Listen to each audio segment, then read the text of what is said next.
Basahin natin ang 90 Gs ng awit. Ang mga kaarawan ng aming mga taon ay 70 taon, o kung dahil sa kalakasan ay umaabot ng 80 taon.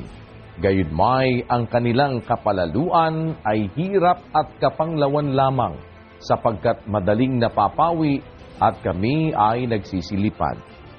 Dalawa ang ibig sabihin, kapatid.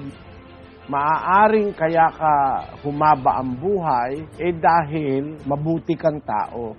Kasi ang sabi sa Biblia, doon sa Gs 27 ng Kawikaan, ang pagkatakot sa Panginoon ay nagpapalaon ng mga kaarawan, ngunit ang mga taon ng masama ay mangangaunti. Ayan, ang pagkatakot sa Diyos nagpapalaon ng mga kaarawan. Pag ang tao may takot sa Diyos, pwedeng humaba ang buhay niya. Ngunit ang mga taon ng masama ay mangangaunti. Pero kapatid, hindi laging kaya humahaba ang buhay dahil mabait ka. Merong humahaba ang buhay kasi gusto ng Diyos maligtas siya.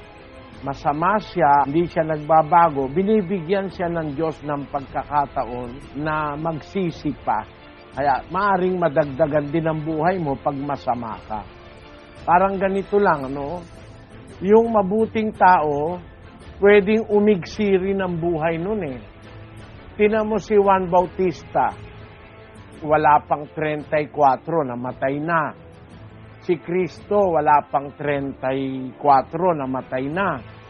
Si Santiago na mayor, ang tawag doon, Santiago Mayor, isa sa mga apostol, namatay siya, bata pa rin siya. Bakit sila namamatay, bata pa?